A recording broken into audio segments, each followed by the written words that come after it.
အားလုံးပဲမင်္ဂလာပါရှင်အမားတို့ကပြီးခဲ့တဲ့ဗီဒီယိုထဲမှာ part 2ပေါ့နော်ဒါလေးက part 3ပေါ့နော်အမားတို့ကနောက်ဆုံးမှာ client က 2D confirmation ရသွားပြီဆိုရင်အမားက sketch နဲ့ပြန်ဆွဲတယ်ပေါ့နော် sketch ထဲမှာအမား AutoCAD file ကို input လုပ်တယ် input လုပ်ပြီးမှအမားကစပြီးတော့ 3D ထောင်တယ်ပေါ့နော်အမားကအဲ့ input လုပ်တဲ့အချိန်မှာ file ကနှစ်ဖိုင်ဖြစ်နေတာတစ်ဖိုင်ကိုမလိုတဲ့ဟာကိုအမား right click နှိပ်ပြီးတော့ export လုပ်တယ်အဲ့မှာမလိုတဲ့ဟာတွေကိုအကုန်ဖြတ်လိုက်တယ်ပေါ့နော်ဖြတ်ပြီးတော့အမကဒီငကူ export ဖြစ်သွားပြီဆိုရင်အမကပြန်ပြီးတော့ group ဖွဲ့ရမှာเนาะအမတို့ဒီ sketch ကျွမ်းကျင်မှုတော့လိုတယ်ပေါ့နော်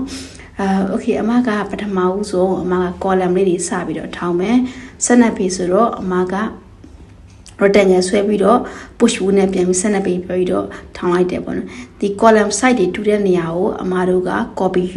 copy ကူးလို့ရတယ်ပေါ့နော်တစ်ခုပြီးတစ်ခုဒါမှတိတ်ချလေးကြည့်ပေါ့တစ်ခါကျအဲ့မှာ column လေးတွေကတူတယ်လို့နဲ့မတူဘူးပေါ့နော်အတိအကျဆွဲထားရင်ပိုကောင်းတာပေါ့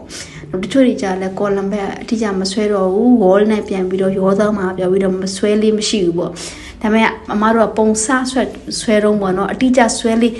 habit ဖြစ်သွားပြီဆိုရင်နောက်ဆိုရင်အမတို့အတိအကျဖြစ်သွားမှာပေါ့နော်အဲ့ဒါမတက်တော့ဘူးပေါ့နော်တချို့တွေကပြောကြတယ်အမအခုက AI ခက်ဆိုတော့ဒါတွေကလေးလာဖို့လိုလားလို့ပြောတယ်ပေါ့အမတို့က AI ကိုအမတို့က concept တွေ mood board တွေနောက်ဆုံး file နဲ့ rendering တွေအတွက် editing တွေအတွက်အသုံးဝင်တယ်ဒါပေမဲ့ तू က totally အမတို့ဒီ floor plan တစ်ခုကိုတခါတည်း 3D ထုတ်ပေးပါအတိအကျဒီ column ဘယ်နှခုဒါဘယ်နှခုဆိုတဲ့ဟာကိုအမတို့ကtechnology plus experience ပေါင်းပြီးတော့အမတို့ကဆွဲရတာပေါ့နော်ဒါလေးတွေကြတော့ AI ကို AI ကမလုံးနိုင်သေးဘူးပေါ့နော်ဒါပေမဲ့ဘယ်လိုဖြစ်လာမလဲနောက်ပိုင်းတော့ဘယ်လိုဖြစ်လာမလဲဒါပေမဲ့အမထင်တာက management ကိုတော့ AI ကစားထိုးတော့မရဘူးဒါပေမဲ့ तू ကအမတို့ငကိုရှိတဲ့ skill နဲ့ AI နဲ့ပေါင်းဆက်ပြီးတော့ပို့ပြီးတော့ best result ရအောင်တော့လုပ်လို့ရတယ်ပေါ့နော်အမပထမဦးဆုံးအမက column လေးအရင်ဆုံးစဆွဲမယ်ပေါ့နော် column လေးကတစ်ခုနဲ့တစ်ခုမညီတော့အမကပြန်ပြီးတော့အတူအလျှော်ရလုပ်နေရတာပေါ့နော် तू ကဘေးခန်းဆိုတော့ center မှာတော့ column ရှိတယ်ဒီဘက်ဘေးကအခန်းတောင်းကန်းဆိုတော့ပေါ့နော်ဒီဘက်ဘေးမှာကျတော့ तू နေရံပဲရှိတယ်ဟိုဘက်ဘေးမှာကျတော့ column လေးတွေရှိတယ်ပေါ့နော်အဲ့လိုအမတို့ကတကယ်လို့ပေါ့တချို့တွေကပြောကြတယ်အမကျွန်တော်ကအခုမှစပြီးကြောင်းပြီးခါစားသို့မဟုတ်အခုမှစပြီးတော့ဒီ feel ကိုစိတ်ဝင်စားလို့ဒီ feel ကိုလေ့လာနေတာကျွန်တော်ကမဆွဲနိုင်သေးဘူးဆိုရင်အရင်ဆုံး drafter ပုံစံနဲ့သွားပါအရင်ဆုံး software တွေလေ့ကျင့်ဖို့အတွက်အမတို့ကသူများတို့ဆွဲပြီးသားပုံတွေကိုတောင်းပေါ့နော်တကယ်လို့လိုချင်တယ်ဆိုရင်အမပေးမယ်အမဆင်လည်းအများကြီးရှိတယ် project တွေယူပြီးတော့ဆွဲကြည့်ထက်ခါဆွဲကြည့် practice make perfect ပါပဲနော်တက်ကဆွဲကြည့်အမားတို့က software တစ်ခုကိုကျွမ်းကျင်မှုတစ်နိုင်ပေါင်း1000လို့တယ်အခုကအမားတို့တော့ဆိုရင်အမားတို့ runner တွေအကြာကြီးချရတယ်အခုကတိတိထောင်ပြီးသွားပြီဆိုအမားတို့ AI ကိုပြန်ပြီး use လုပ်လို့ရတယ်ပေါ့နော် Gemini တို့ကြိုက်တဲ့ကိုကျွမ်းကျင်တဲ့ဟာပေါ့နော်AI ကိုသွားပြီး editing လုပ်ခိုင်းကြည့်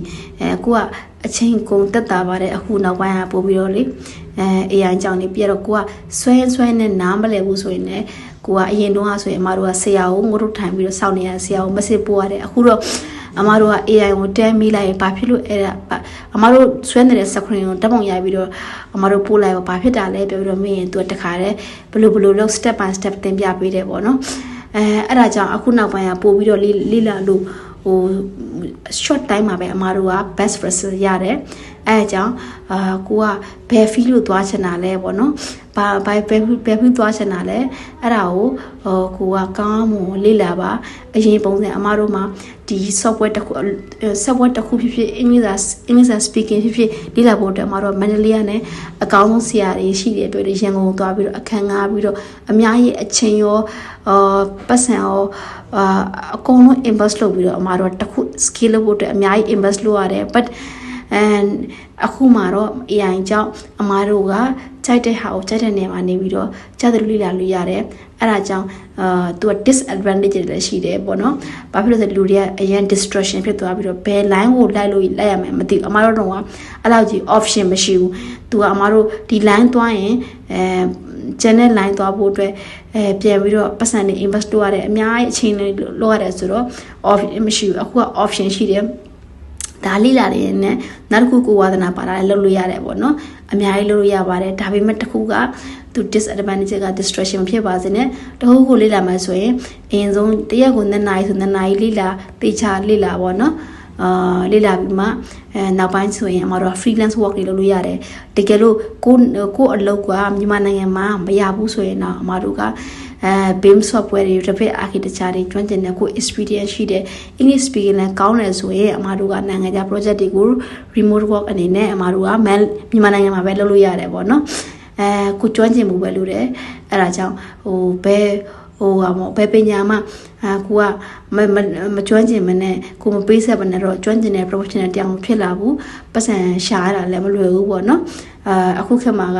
လူတွေက short ပေါ့နော်ဒီ TikTok တွေ content creation လုပ်ပြီးပတ်စံရှာမယ်အဲ့ဒါလည်းအချိန်ပေးရတယ်အဲ့ဒါလည်းကိုအောင်မြင်ဖို့အတွက်ကိုကအများကြီး invest လုပ်ရတာပေါ့နော်ဒါလေးကတော့အမကနောက်ဆုံးအမကဒီ wall ထောင်ပြီးတော့အမ brain box တွေထည့်လိုက်တယ်သူက brain box တွေထည့်ပြီးတော့အမကသူနောက်ဆုံးထွက်လာတဲ့ final result လေးသူကအမ dining table လေးကိုအထဲမှာထားလိုက်တယ်အဲ့ဒါရဲ့ရှေ့ခန်းလေးကိုကြတော့အမက guest room လုပ်လိုက်တယ်ပေါ့နော်ဝင်ချင်း entrance နှစ်ခုဆိုတော့ entrance ဝင်ချင်းမှာအမက focal point အနေနဲ့ဒီ wall cabinet လေးတွေကိုထားလိုက်တယ်အမဆင်ရှိတဲ့ component ပဲအမက input လုပ်ထားတာပါဒါပေမဲ့ design ဆွဲရင်တော့ option တွေကအများကြီးရှိပါတယ်ပထမဆုံး client ကိုပြတဲ့အခါမှာအမတို့က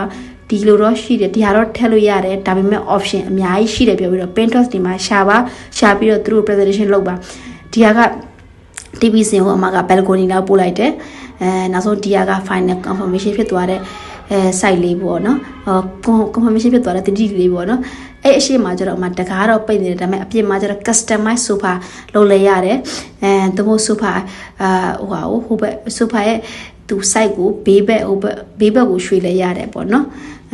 ပြီးကြတော့ဒီအထဲမှာအရှက်မှာကျတော့ master bedroom ဒီနေ့မှာလွတ်နေတဲ့နေရာကိုအမက wall cabinet ထည့်လိုက်တယ်ဒါပြီးသွားတဲ့ site ပေါ့နော်ဒါပေမဲ့အမက step by step ကို